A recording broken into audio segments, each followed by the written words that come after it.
Hola a todos y bienvenidos a Descomplícate. Mi nombre es Angie Pérez y hoy tengo un acompañante que ya habíamos tenido en una oportunidad pasada, Raúl Montoya, colega mío, psicólogo. Y hoy, como habíamos dejado algunas preguntas abiertas, una de ellas había sido acerca del poder. Y hoy lo tengo aquí para que para que podamos cumplir con esa promesa y podamos hablar sobre el poder. Hola Raúl, ¿cómo estás? Muy bien, muy buenos días, Angie. Aquí contento de estar de nuevo contigo, aquí hablando de algunos temas interesantes. Sí, yo quiero hablar del poder porque, bueno, hoy en día es un tema que está sonando bastante por todo lo que está pasando en Estados Unidos con el tema de las elecciones.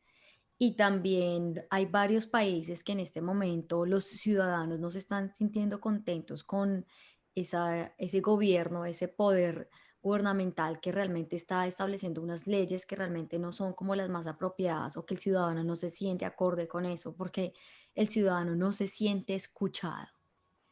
Entonces quiero empezar con esta premisa. No sé, tú qué piensas de lo que te estoy diciendo de escuchar al otro para poder entender que hay un otro que al igual que uno tiene una necesidad.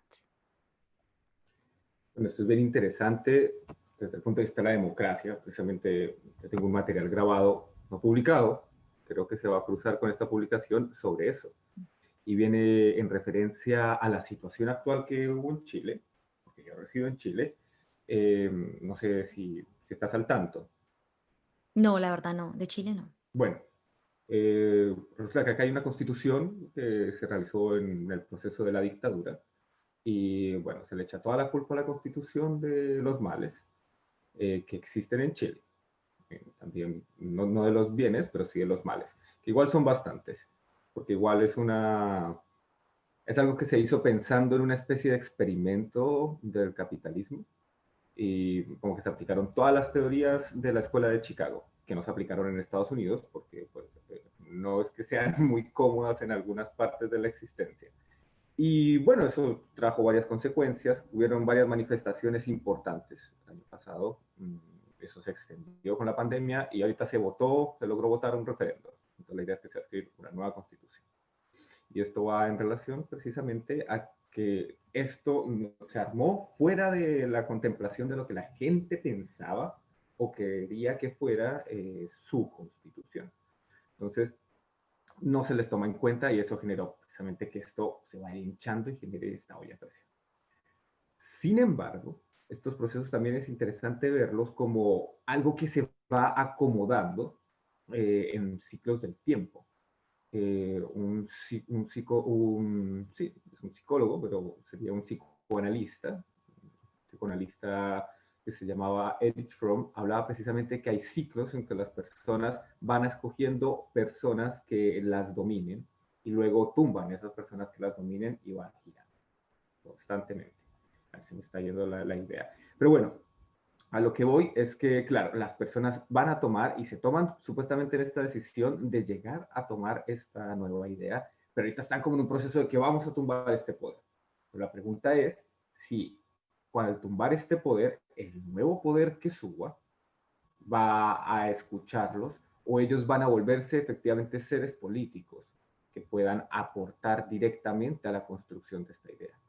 Y es que ahí viene una cuestión muy interesante dentro de la democracia. La democracia habla que es el poder del pueblo, pero, y decimos que vivimos en un mundo lleno de democracias, Estados Unidos es el adalid de la democracia y de la libertad, pero no son seres democráticos y no trabajan desde la democracia como tal, porque precisamente está el poder del pueblo. Y la pregunta es, ¿el pueblo efectivamente está trabajando en ese poder? ¿O simplemente se limpia las manos a los Pilatos diciendo es lo que el pueblo dijo? Entonces yo escogí, no sé, a Trump, o yo escogí a Piñera, o yo escogí a Duque, o yo no lo escogí y él hace y después yo no hago nada. Yo no me intervengo ni en la toma de decisiones de las leyes, ni exponer mis ideas, ni estar atento de las cosas que van sucediendo. Caso contrario, por ejemplo, es lo que sucede en los países nórdicos desde tiempos atrás, en el mismo país donde tú resides, donde la gente efectivamente son actores políticos constantes. Es decir, ejercen la democracia al punto en el que están atentos, conocen, votan y están al mando, al punto de que ellos pueden, si quieren, perfectamente derrocar a la persona que seleccionaron porque efectivamente es un cargo público de la gente, no es una especie de tiranía o una especie de reinato. Entonces, claro, están atentos tomando la información que le llevamos, se proponen leitos, van y votan, es algo muy famoso en Suiza, desde que ellos se liberaron precisamente del peso de la monarquía y que ellos tenían que, si no estoy mal, pelear con los Habsburgo y los Habsburgo los tenían hasta el cogote, entonces se organizaron los campesinos, echaron a todos los Habsburgo, mucho antes de que existieran las armas de fuego como tal, y se quedaron como una pequeña y una ciudad chiquitita y para estar bien tenían que estar todos confiando unos con los otros. Y por eso tienen como estas especies de cabildos que ejercen la democracia. Y ahí viene la cuestión interesante, porque cuando van subiendo estos poderes, como la gente no los ejerce, no hay tampoco una conciencia de la libertad real. Entonces, el que llega al poder por el pueblo asume que en verdad tiene el poder de dominar. Y entonces empieza a generar esto que lo vivimos mucho en Latinoamérica, se vive en otros países menos, pero se vive. En Estados Unidos se vivió recientemente y se vive a flor de piel todos los días en África. Y es que el gobernante que sube se va a quedar en el poder porque él está ahí y él le da sed de poder. Y es por eso que, por ejemplo, en la antigua Roma, cuando un general llegaba poderoso de la guerra, tomando todo lo que había y se sentía tan lleno de poder, había un mancito atrás que le decía, memento mori, memento mori, al oído, todo el tiempo, mientras iba caminando en la carroza por el Arco del Triunfo, el tipo le decía, memento mori, recuerda que vas a morir, no eres un dios, eres un humano y le sirves a la república. Entonces, eso era porque efectivamente este poder obnubila, ciega los ojos y te hace creer un Dios. Y ahí viene esa idea de creerse Dios, donde está el lado negativo del poder. Ahora, el poder, y esto ahorita lo voy a profundizar, viene, es, al igual que todas las cosas en la existencia, no es esto y esto, sino que tiene una gran cantidad de matices. Como nos movemos en esos matices y entendemos, es como vamos a poder usar el poder o entender la idea del poder. Raúl, has dicho bastantes cosas muy interesantes de las que estoy de acuerdo y voy a tratar de hilar con lo que yo también pienso con respecto a lo que dijiste. Eso que hablas como de la democracia, yo pienso que también parte del hecho de que nosotros como ciudadanos creemos que el poder siempre está afuera.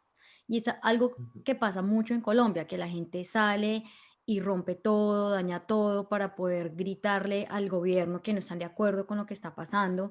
Y yo estoy de acuerdo con que la gente pues diga lo que ellos piensan. El problema está en creer que el poder o la solución para lograr lo que nosotros queremos está afuera. Yo sé que hay un gobierno que es una institución que realmente nos dice o nos como por dónde debemos coger o qué es lo que se debería hacer a nivel internacional y nacional, pero también soy muy consciente que esas ganas de nosotros de querer tener esa libertad de poder ser escuchados también surge de esa capacidad que nosotros tenemos para hacernos conscientes que nosotros también tenemos el poder en nosotros mismos para ejercer esa libertad o tener esa libertad. Nuestra libertad o nuestro poder no surge en otros, sino en nosotros mismos, en que nosotros nos fijemos cómo interactuamos con las personas que nos rodean en el día a día.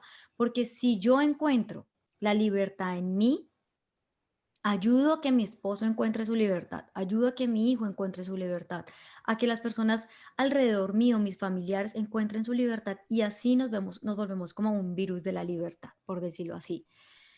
Y no creer que siempre la solución está allá afuera.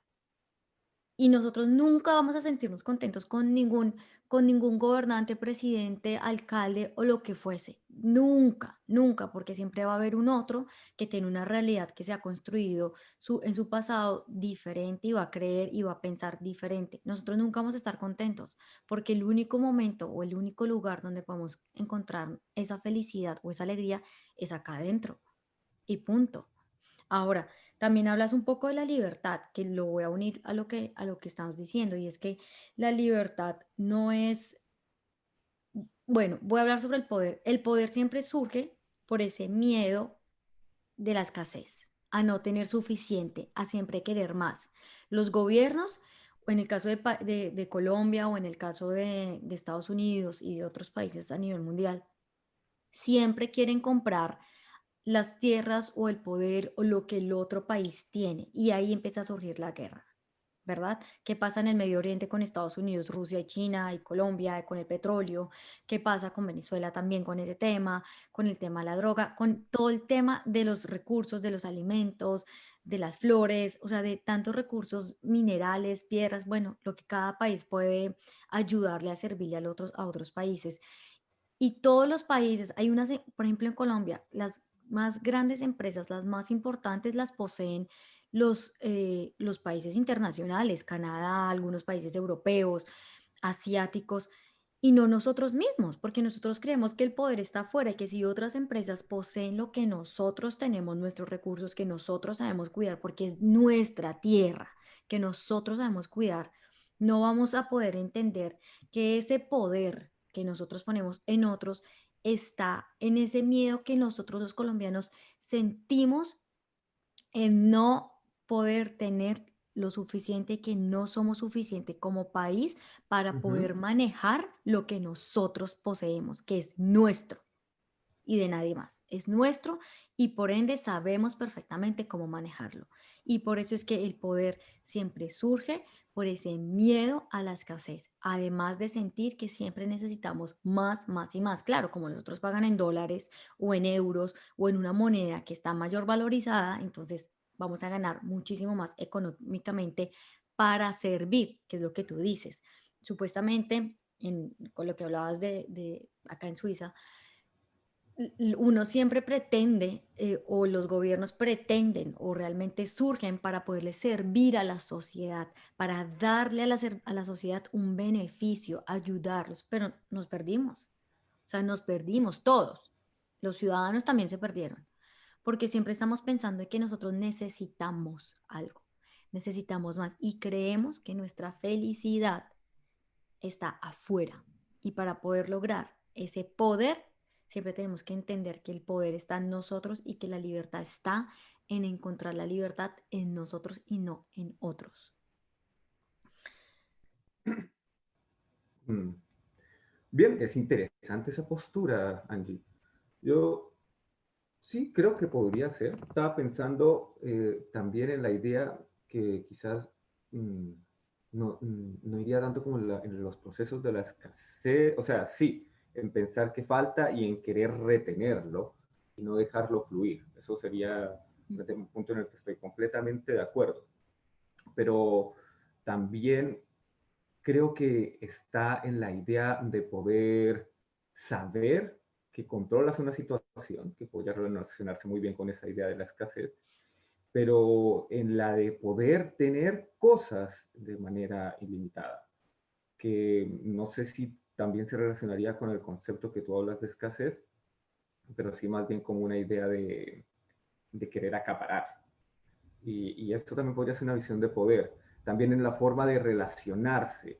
Y quizás ahí yo creo que es interesante ver la idea y cambiar un poco la visión de poder, porque hablamos, claro, del poder, de tener poder sobre nosotros mismos, de un poder interior, pero ese poder interior, yo creo que a la larga, el gran espectro del poder termina siendo siempre ese susurro, o yo diría que el susurro contrario que te dice, ahora puedes, debes hacerlo. Y esto evita un poco escuchar, por decirlo así, a ese viejo amigo, que es el miedo, que es un amigo raro, que te dice muchas cosas interesantes y que cuando te vuelves muy atento a él te hace caminar mal. Pero generalmente él te dice, oye, sí, con calma, ve tranquilo. El poder es más bien como ese amigo que te dice, vamos a saltar y saltemos de acantilado ya. Y tú dices, bueno, no, pero vamos, vamos, y terminas saltando y te terminas quebrando un pie. Entonces, es como entender esos dos amigos que te ayudan a movilizarte. Y es que, claro, cuando tú hablas y estás en ese proceso de libertad, que lo tocamos la otra vez, muchas veces terminas en la idea de libertinaje y te queriendo tomar. Cuando externalizas este poder, quieres igual tú externalizarlo. Y es lo que los antiguos psicoanalistas, bueno, tomaron esa idea, porque luego fue modificándose, lo llamaban como pulsión de agresión, que viene a ser como la pulsión de poder. La idea de que al yo tener controlado eso, voy a mantenerme tranquilito y voy a estar sin problemas. Es lo mismo que la pulsión erótica de Freud, que cuando uno ya tiene como este proceso de que tiene todas estas cuestiones sexuales controladas, está bien. Con el poder es lo mismo, es la sensación de seguridad. Y eso mismo hace que tú la vayas ejerciendo. Y ahí la cuestión era, a lo que yo iba, es precisamente al punto, por ejemplo, en los países nórdicos, donde cómo respondes a una situación frente a donde ves afectada tu superioridad, tu poder. Un ejemplo es como Estados Unidos siempre responde previniendo y atacando con mucha fuerza, con todo lo que tiene, y tiene una gran cantidad de armamento, y siempre va a responder ese poder atacando. Un ejemplo es, por ejemplo, Noruega, si mal no estoy, donde fue este atentado en el 2011, sí creo que fue el 2011, que unos grupos supremacistas atacaron, mataron un montón de gente en una isla, que ellos se van a reunir precisamente a practicar la idea de la democracia, entonces llevan a los muchachitos, se hacen todo un proceso, etcétera, etcétera. Llegó un supremacista y mató a un montón de muchachos. Y la idea era que efectivamente hicieran lo mismo que todo el mundo, responder, es una tentativa de agresión. Entonces yo hago una tentativa de agresión y yo respondo más duro, tome su golpe. Ellos lo que hicieron fue, nosotros no vamos a responder, vamos a buscar, vamos a ver, porque responder significa perder el ejercicio democrático y libre que hemos construido con la gente. Y entonces ahí empieza a ver que ese poder, y es parte de las ideas de Adler, no va tanto en que yo tengo que dominar al otro, sino ni dominarme a mí mismo, sino que yo tengo que superarme a mí mismo. Y superándome a mí mismo como un ente hacia los otros, dejo de ejercer el poder y empiezo a generar un proceso de transformación solidaria. Entonces ahí cambia completamente la idea de poder. Esto lo planteaba de alguna manera Adler, que fue el creador de la pulsión de poder, y luego la modificó en los pasos del tiempo frente a los eventos de las guerras, y darse cuenta que, claro, no es cuánto poder yo ejerza, no es la historia, no es la historia de la humanidad de yo ejerciendo la rabia y voy golpeando con el martillo a todo el mundo hasta guardarlo. Por eso es la idea del rey de bastos español, sino que es, yo puedo aceptar al otro y viendo al otro puedo superarme a mí mismo y yo supero con la comunidad la existencia de los otros. Y he ahí el punto de la democracia, que no se aplica, creo que solo se aplicará en los países nórdicos y de a poquitos nomás, porque es algo muy difícil. Necesita que las personas sean activas, necesita que las personas digan, oye, sí, me voy a comprometer con esta vaina. No dejo la cuestión votada y para que me ejerzan, sino que la hago. Y eso es súper interesante porque es la misma postura, por ejemplo, que hizo Gandhi y que tenemos un ejemplo histórico más lejano en el tiempo que es la Alhambra. Voy a ver primero con Gandhi. Gandhi, en sus puntos, él vivía en un país multiétnico, completamente oprimido por los europeos, que era Sudáfrica. Y en Sudáfrica él construyó su primer ashram. Y en el ashram de Sudáfrica él tenía estas oraciones, se me olvidó la palabra, creo que son ecuménicas, pero no estoy de acuerdo. Pero básicamente es una oración que le reza a el Dios. No le está hablando ni a Vishnu, ni a Yahvé, ni a Cristo, porque algunos consideran que Cristo es un Dios, ni tampoco a Alá, no, de una oración a la totalidad. Y él se reunía pues, como vivía en un lugar que era así la mezcla de mezcla, en esa época era raro, lleno de hindús, de sudafricanos, de neozelandeses, de ingleses, de musulmanes. Entonces él hacía este lugar donde compartía con todos y de esta manera oraban y lograban fortalecerse entre todos. Que eso fue lo que él llevó después a India e hizo que India se liberara, porque India también es un país multiétnico donde está muy fuerte el hinduismo y está muy fuerte los musulmanes, que bueno, después de que mataron a Gandhi se separaron en lo que es Irán, India y el de arriba, que no me acuerdo cómo se llama, en principio era Irán del norte. Entonces, bueno, es esa idea. Lo mismo pasa con la Alhambra. La Alhambra, la taifa de la Alhambra, que estaba en España, era la cuestión más civilizada, la joya más bonita, la cosa más fantástica y preciosa que había en la antigüedad, y era la cuna del conocimiento, precisamente porque los reyes de la taifa de Alhambra dejaban que las cosas fluyeran. Entonces ellos no eran como los árabes de más abajo, los musulmanes de más abajo, que ya no podía entrar nadie, no podía decir nada, aquí esto es Alá y la cuestión, sino que ellos vivían en paz y armonía con judíos, incluso trataban con los cristianos, aunque no se la llevaban muy bien con los cristianos, pero incluso trataban con los cristianos. Se dice que eran, más adelante, que había unos que eran muy amigos del Mío Cid. Cuando uno lee el Mío Cid, ve que el Mío Cid va y ayuda al señor de la Alhambra, porque el señor de la Alhambra era buena gente, decía, bacán. Y aquí viene una cita muy interesante que también nos habla de cómo se tiene que difuminar el poder. Y es una cita más reciente de René de Calle 13. René dice,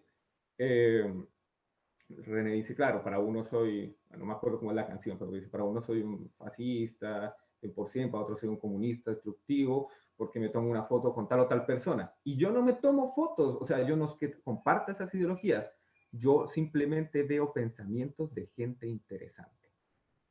Cuando ve pensamientos de gente interesante, comparte con esos pensamientos, construye nuevas ideas y él mismo se supera. Y al superarse, supera su comunidad y su comunidad misma avanza.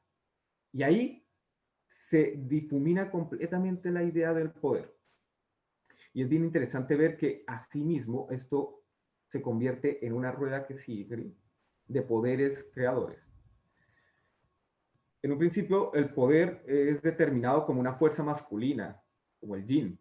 Va, avanza, toma, destruye, penetra, pero sin el yang, que es un poder creativo, no puede germinar. Cuando tú vas a cultivar algo, necesitas picar la tierra, intervenirla, poner la semilla, arreglarla, tienes que darle. Para crear hay que destruir, pero tienes que crear, si no, volviendo al que son definiciones muy claras y bastante arquetípicas, llegas a un proceso de muerte. Ahora las comillas, yo no soy psicoanalista, ¿no? Entonces llega a un proceso de muerte que puedo llamar la pulsión de muerte, es la idea de la guerra. En la guerra yo voy, destruyo y me quedo con todo. Como Hitler, que yo necesito ese lugar para cultivar comida y voy a quitar a toda la gente de ahí. Y no voy a hacer a esa gente parte de mí para poder trabajar.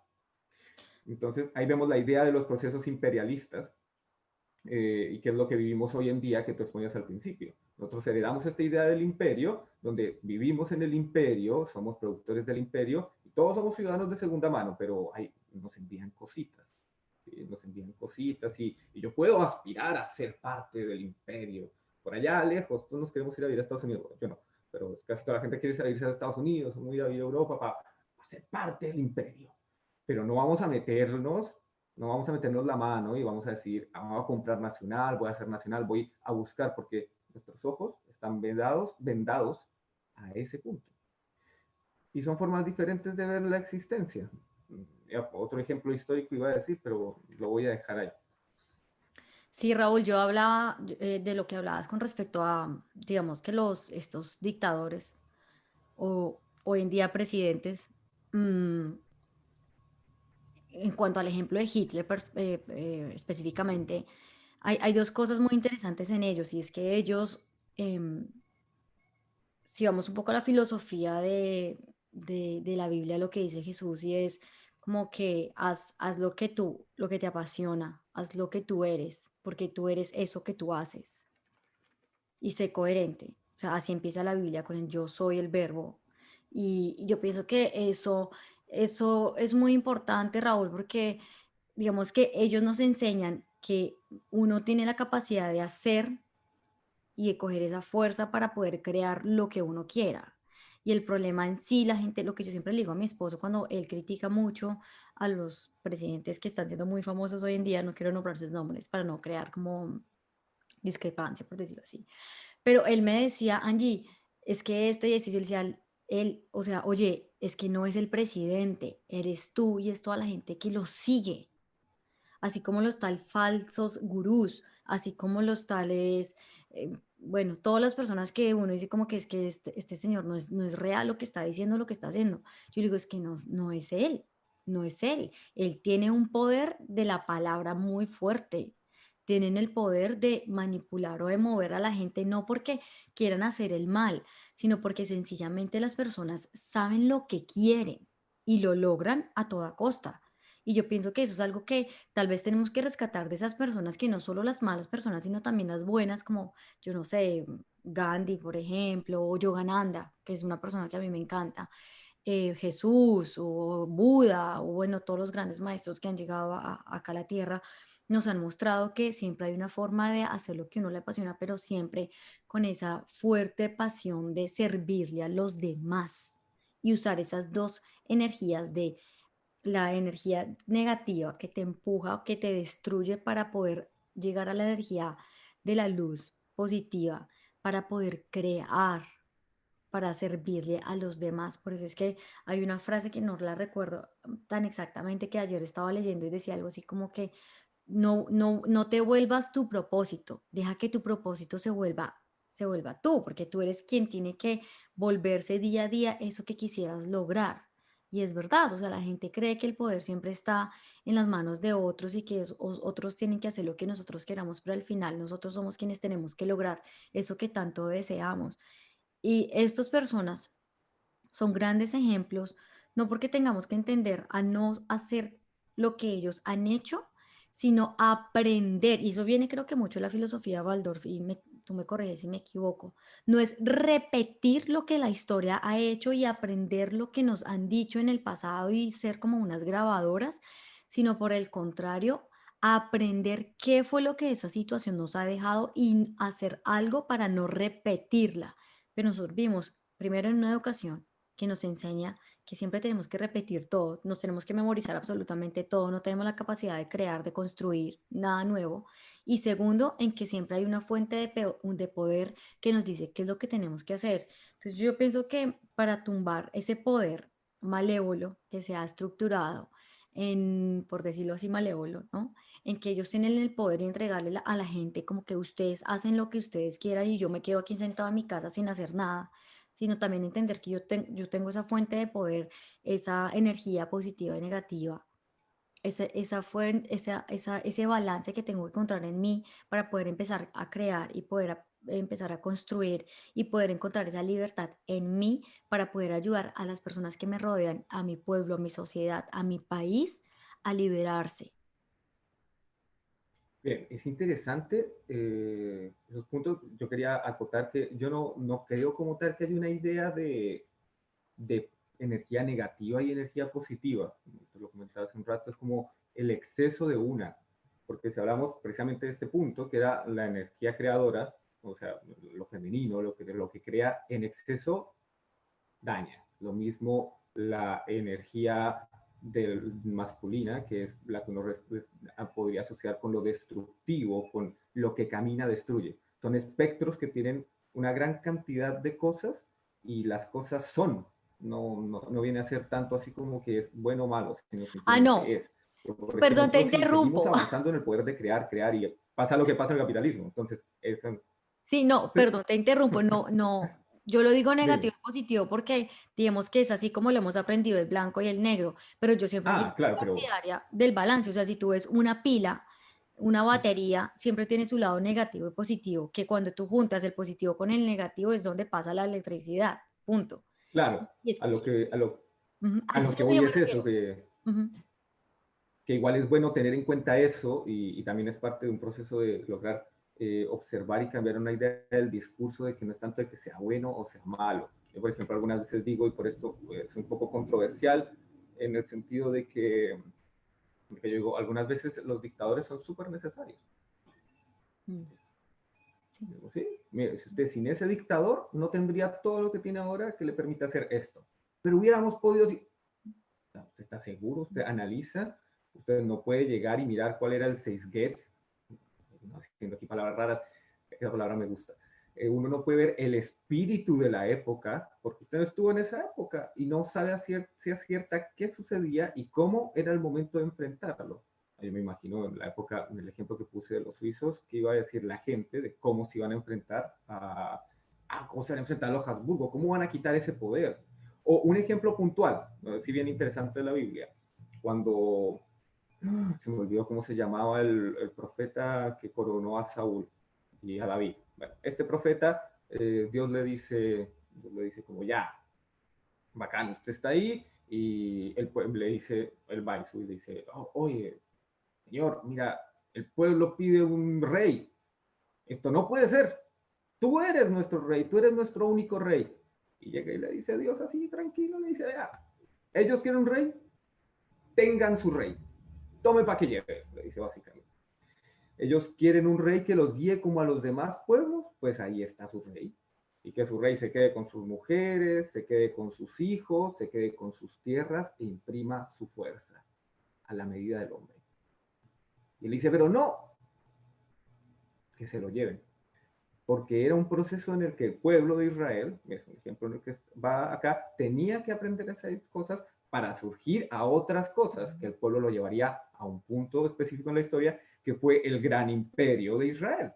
Porque sin ese rey, a pesar de todo lo mal que llegaron, no, nunca hubieran llegado al punto del rey Saúl, que es el que logró, no, el rey Saúl no, el rey Salomón, que fue el que llegó a tener todo el imperio de Israel, que es lo que ahorita están intentando recuperar medio agresivamente, que iba hasta más arriba de Siria. Entonces, son procesos. Y precisamente hay gente que se necesita en un momento cuando el pueblo después logra entender, las personas logran madurar, pueden manejar este tipo de energías. Entonces, es simplemente para cambiar la idea. Ya, volviendo entonces al punto. Bueno, ahí viene otra cosa interesante porque es yo digo frase cajón, pero más que frase cajón, yo diría que es una frase pop, porque no se ha vuelto cajón, pero pronto va a serlo. El tío Ben diciéndole a Peter Parker, todo gran poder necesita una gran responsabilidad.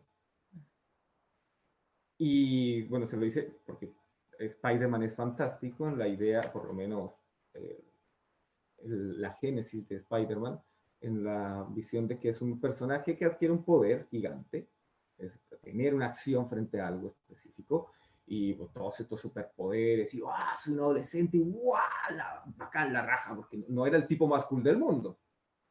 ¿Sí? Ahorita lo intentan poner cool y toda esta cuestión, pero hay que olvidarse de estas adaptaciones pendejas del cine. Y hay que ir al Spider-Man original. Entonces, y era así como, uy, sí, soy un cabro chico que así con gafas y soy científico y ahora soy fuerte, míreme, y uy, atlético. Y empieza a hacer un montón de cosas tontas, que empieza a decir que no, a decir tata, y a evadir cosas, responsabilidades, y al final eso decanta en la muerte del mismo tío Ben. Es como, pucha máquina. Es como, el mismo se murió por sus falencias. Entonces viene la frase del tío Ben. Todo gran poder es una gran responsabilidad. Y esto nos lleva a la idea de la libertad, que la estábamos tocando ahora, y en la misma libertad del pueblo y libertad personal. En Estados Unidos, que es nuestra como punto de referencia porque ha ido pervirtiendo o malentendiendo muchas ideas, está la gran estatua de la libertad. Yo no sé si esto lo tocamos la otra vez, pero lo suelo decir mucho. Pero la gran estatua de la libertad, ¿hasta qué punto está? No hay su contrapeso. Entonces esa libertad se desboca y deja de tener responsabilidad. Entonces ya no es libertad, es libertinaje. Entonces el libertinaje necesita, decía Víctor Frankl, que esa estatua de la libertad debería tener un contrapeso igual de grande, que es la de la responsabilidad. Y cuando la libertad y la responsabilidad se toman, el poder viene a tener sentido. Hay un cuento muy interesante de Regino García que se llama Como lo desees, y es un cuento que él basa en la judería y en los cuentos semíticos, y que toca todas estas ideas que tú estabas desarrollando recientemente.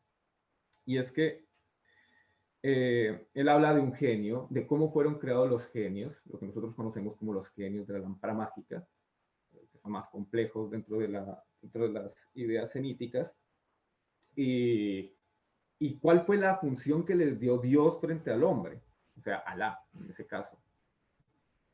Y él les da la función de servir precisamente bueno, eso no importa, pero al principio les da la posibilidad de que ellos cumplan todos los deseos que quieran el hombre, los hombres. Pero luego se dan cuenta que los hombres se dejan pervertir y corromper por el poder de los deseos. Entonces, cada vez desean más cosas y empiezan a hacer más daño. Poder de acumulación, no tanto escasez, es como que yo quiero tener más, porque aunque no tenga, quiero tener más y mejor. Entonces, al final, después de muchas vicisitudes, les recomiendo que escuchen el cuento, está en audio, el podcast de Noviembre Nocturno, o que lo busquen y lo lean, que también es muy bueno. Él dice, le dicen a los genios que solo van a poder dar 3 deseos, ¿ya? Que el primer deseo va para que, pues, si una persona es sabia y justa, el primer deseo será una prueba y sabrá que hay un problema. Podrá ver que hay fallos. El segundo deseo lo tomará sabiamente y lo tomará para él y para la gente, porque mejorando a toda la gente, logrará tener el resto de los deseos mantenidos.